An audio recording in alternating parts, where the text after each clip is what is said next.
अच्छा, आज क्या बनाया है? आज खाने में भरवा भिंडी बनाई है। आपको बहुत पसंद है ना?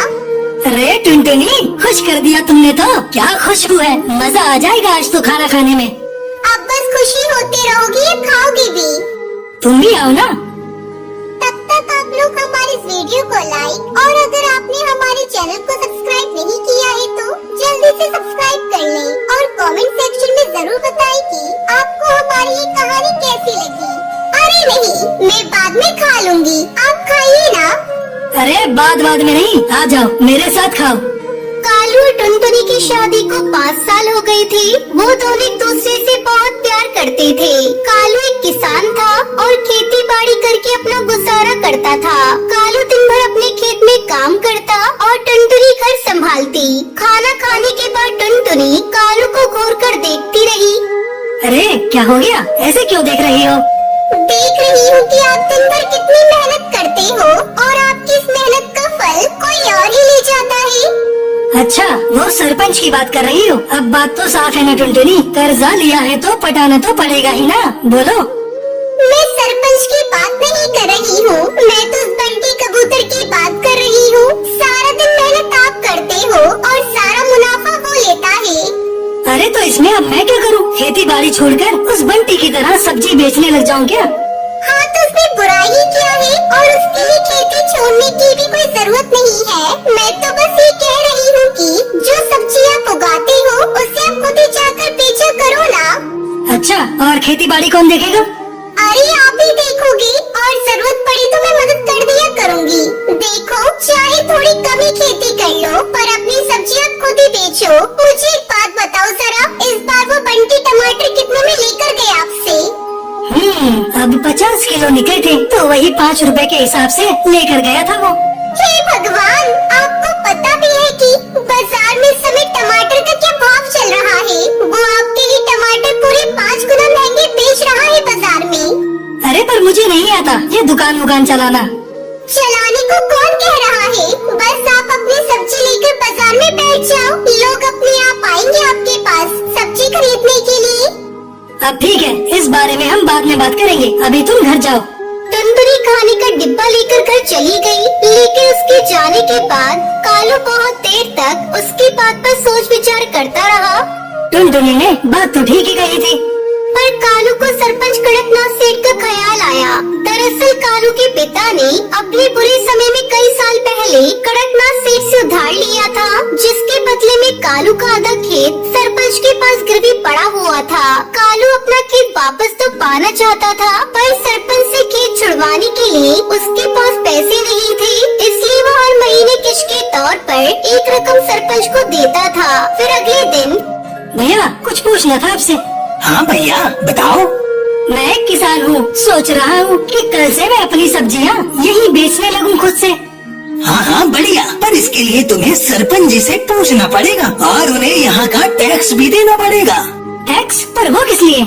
अरे ये जो तुम पूरा चबूतरा देख रहे हो ना, जिस पर पक्षी सामान बेच रहे हैं, असल में ये सरपंच के खेत पर बना हुआ है और ये चबूतरा भी उसी ने बनवाया है। हमारी मजबूरी है, इसलिए हम सबको यहीं बैठना पड़ता है। रोज के 50 रुपए देने पड़ते हैं उस सरपंच को, और अगर ये पैसे नहीं दिए तो उसके गुंडे आकर मारपीट पर उतारू हो जाते हैं।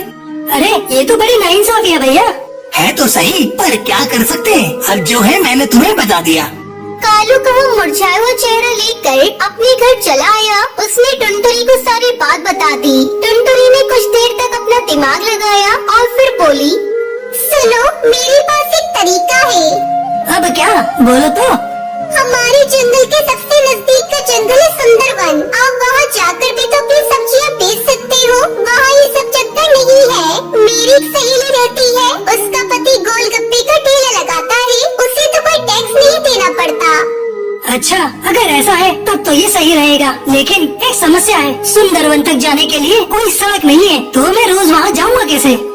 सड़क नहीं है पर नदी तो है ना। देखो, जिस नदी के किनारे हमारे जंगल बसा है, सुंदरवन भी तो उसी नदी के दूसरे छोर पर बसा है। अब बस आपको एक नाव बनानी पड़ेगी वहाँ तक जाने के लिए। अगले ही दिन कालू ने जमा पूंजी से मोटी रकम खर्च कर एक बढ़िया नाव बनवा ली। अगले दिन से ही कालू अपनी नाव से सब्जियां लेकर सुंदरवन जाता और वहाँ सब्जियां बेचता। सुंदरवन के पक्षियों को उसकी सब्जियां पसंद आई, क्योंकि सीधे खेत से लाने की वजह से वो सब्जियां बहुत ताजी रहती थी। साथ ही कालू सब्जियों के दाम कम ही लेता था। तो इस तरह कालू टुनटुनी के दिन बदलने लगे। फिर कुछ दिनों के बाद कड़कनाथ सरपंच कालू के घर आया। सुना है आजकल बड़े नोट छाप रहा है। कहाँ सरपंच जी, बस 2 पैसे बच जाते हैं। मालिक इस महीने की किस्त है, अब मैं चलता हूँ, मुझे थोड़ी जल्दी है। अरे रुक तो सही, कहाँ की जल्दी है? वैसे दिमाग तो खूब लगाया तूने, टैक्स नहीं दिया। चल कोई बात नहीं, पर अपना उधार तो चुका भाई, जो तेरे बाप ने मुझसे लिया था। अब चुका तो रहा हूँ सरपंच जी, हर महीने किस्त देकर जाता हूँ आपको। देख अब बहुत हुआ, या तो तू मेरे पूरे पैसे एक साथ लौटा, वरना अपना खेत मेरे नाम कर दे, समझा? पर सरपंच जी। पर कुछ नहीं, 3 दिन का वक्त दिया है तुझे। जाकर पैसों का इंतजाम कर, वरना अपना खेत भूल जा, समझा? असल में सरपंच कालू से चिढ़ गया था। उसे इस बात से तकलीफ थी कि कालू उसके बाजार में सब्जी क्यों नहीं बेच रहा है, इसलिए वो उसे परेशान कर रहा था। उधर कालू को जब कोई उपाय नहीं सूझा तो उसने तय कर लिया कि वो आधी गिरवी रखा खेत सरपंच के नाम ही कर देगा। अगले दिन बहुत भारी मन से कालू सरपंच के पास पहुंचा। हाँ बता, फिर क्या सोचा तूने? सरपंच जी, इतनी बड़ी रकम तो मैं चुका नहीं पाऊंगा, आप मुझे ले चलिए कचहरी, मैं जमीन आपके नाम ही कर दूंगा। वैसे उधार निकाल कर उसमें से कुछ पैसे बचेंगे क्या? क्यों, बस उधार ही चुकाएगा क्या? मेरा ब्याज वो कौन देगा है? ठीक है सरपंच जी, मैं कल सुबह आ जाऊंगा आपके पास, चलेंगे फिर कचहरी। उस रात कालू को एक पल के लिए नींद नहीं आई, क्योंकि उसका आधा खेत उसके हाथों से निकल रहा था। तभी आधी रात को उसे बादलों की बहुत तेज गरजने की आवाज सुनाई दी। कुछ ही देर में झमाझम बारिश होने लगी। बारिश बहुत तेज थी। पूरे 4 दिनों तक वो बारिश ऐसी ही होती रही और पूरा जंगल बाढ़ में डूबने लगा। कचहरी जाना तो दूर, फिलहाल कोई अपने घर से बाहर तक नहीं जा पा रहा था। बाढ़ की वजह से पक्षियों को बहुत परेशानियां होने लगी। किसी के घर में पीने का पानी नहीं बचा था तो किसी के घर में अनाज खत्म हो गया। ऐसे में कालू वो पक्षी था जिसने सबकी मदद करने के बारे में सोचा। वो अपनी नाव की मदद से सबकी जरूरत का सामान उन तक पहुंचा रहा था। हर कोई कालू की तारीफ कर रहा था। और फिर अजी सुनते हो? हाँ, क्या हो गया? अरे आपने सुना क्या? सरपंच जी के घर की दीवार गिर गई है। बारिश का सारा पानी उनके घर में घुस गया है।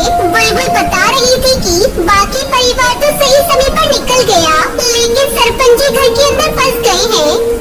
इतना सुनते ही कालू ने तेजी से अपनी नाव चलाई। उसने जाकर देखा तो वाकई सरपंच पानी में डूबा खड़ा था। वो चिल्ला चिल्ला के मदद मांग रहा था। बाढ़ का पानी उसके गले तक आ रहा था, लेकिन कालू फौरन अपनी नाव लेकर सरपंच के नजदीक गया और सरपंच को अपनी नाव में बिठाकर बाहर निकाल लाया। कुछ दिन बाद जब पानी का स्तर कुछ कम हुआ तो कालू ने सरपंच से कहा, सरपंच जी, अब रास्ते खुल गए हैं तो कचहरी चले? बस करो कालू, मेरी आंखें खुल गई है भाई। मैंने तुम्हें और तुम्हारे बाबा को बहुत परेशान किया, पर फिर भी तुमने मेरी जान बचाई। मुझे माफ कर दो। और रही बात उस खेत की, तो वो हमेशा से तुम्हारा था और आगे भी तुम्हारा ही रहेगा। और हाँ, एक बात और, तुम्हें अब गांव में जहाँ और जैसे सब्जी बेचनी है तुम बेच सकते हो, बिना किसी टैक्स के। सरपंच की बात सुनकर कालू और टुनटुनी खुशी से मुस्कुराने लगी। बारिश थम गई थी, लेकिन उसने कड़कनाथ सरपंच के मन में चढ़े मैल को हमेशा हमेशा के लिए धो दिया था।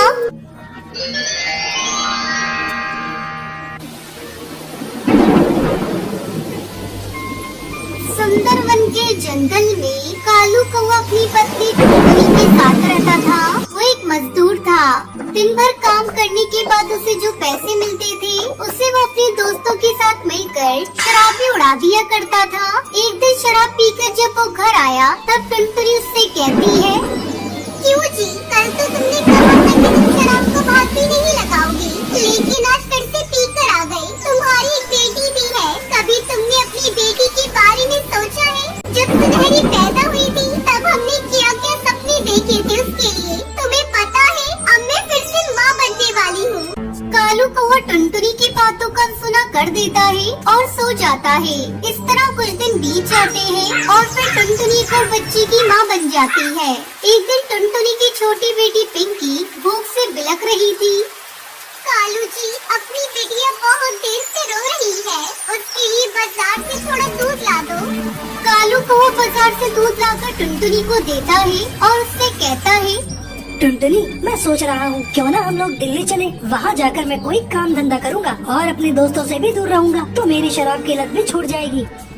बात तो आप सही कह रहे हैं, लेकिन हम लोगों के चले जाने के बाद घर की देखरेख कौन करेगा? उसकी चिंता तू मत कर टुनटुनी, मैं कोई ग्राहक देखकर अपने दिल्ली जाने से पहले इस घर को बेच दूंगा। ठीक है जी, अगर आपका यही विचार है तो मैं इसमें कोई दखल नहीं दूंगी, तुम घर को बेच दो। इस तरह कालू अपना घर बेच देता है और टुनटुनी के साथ अपनी बेटियों को लेकर दिल्ली पहुंचता है। तुम लोगों को भूख लगी होगी, यहीं बैठो, मैं अभी तुम लोगों के लिए भोजन लेकर आता हूँ। इतना कहकर कालू टुनटुनी और बेटियों को वहीं छोड़कर भोजन लेने के लिए चला जाता है। काफी देर तक जब वो वापस नहीं लौटता तब टुनटुनी सोचती है, ऐसा लगता है वो हम लोगों को छोड़कर भाग गए हैं। हे भगवान, अब मैं क्या करूं? अपनी फूल सी बेटियों को लेकर कहाँ जाऊं? मेरे पास में कोटी कौड़ी भी नहीं है। सारा पैसा उन्होंने अपने पास ही रखा था। मैंने तो अपने पति पर भरोसा किया, लेकिन उसने मुझे बहुत बड़ा धोखा दिया है, धोखा। टुनटुनी की दोनों बेटियां भूख से बिलख रही थी। ये सब टुनटुनी से देखा नहीं जा रहा था। वो एक यात्री पक्षी के पास जाती है। माँ जी, क्या मैं आपका सामान उठाकर ट्रेन में रख दूं? टुनटुनी उस यात्री पक्षी का सामान ट्रेन में पहुंचा देती है और उसे 10 रुपए मिलते हैं। पैसे लेकर वो अपनी बेटियों के लिए समोसे खरीद कर लाती है। ये लो मेरी बच्चियों, इन समोसों को खा लो और यहाँ पर बैठना। मैं आज से स्टेशन पर कुली का काम करूँगी और तुम दोनों को पालूंगी। मम्मा, ये समोसा तो बहुत ही स्वादिष्ट है, आप कल फिर से इसे लेकर आना। नहीं पिंकी बेटा, रोज रोज समोसे खाना अच्छी बात नहीं। मैं कल से तुम लोगों के लिए भोजन बना दूंगी। चलो तुम दोनों यहाँ आराम करो, मैं काम पर जा रही हूँ। बेटा सुनहरी, तुम बड़ी हो, तुम पिंकी का ध्यान रखना और यहाँ किसी बच्चे से ज्यादा बातचीत मत करना, क्योंकि हम लोग यहाँ किसी को नहीं जानते। ये शहर भी नया है और ये जगह भी, और अगर तुम्हारे पापा आ जाए तो उन्हें बिठाकर यहाँ रखना और उनके साथ इधर उधर मत जाना। टुनटुनी अपनी बेटियों को समझाकर रेलवे स्टेशन से चली जाती है। 2-4 दिन बाद वो एक पेड़ पर अपना घोंसला भी बना लेती है और उसी में अपनी बेटियों के साथ रहने लगती है। कुछ दिन बाद टुनटुनी को ढूंढते हुए कौवा पुलिस आती है और उसे बताती है, कालू तुम्हारा कौन था? जी, वो मेरे पति थे। हम गाँव से अपना घर बेचकर शहर में काम की तलाश में आए थे। अच्छा, हमें ये बताते हुए बड़ा दुख है कि उनकी मौत दिल्ली की सड़कों पर दौड़ती हुई डीटीसी बस से हो गई है। उनके पास से कुछ पैसे मिले थे जो हम आपको लौटाने आए हैं। टुनटुनी उन पैसों को ले लेती है और उसे कालू के जाने का बहुत दुख होता है।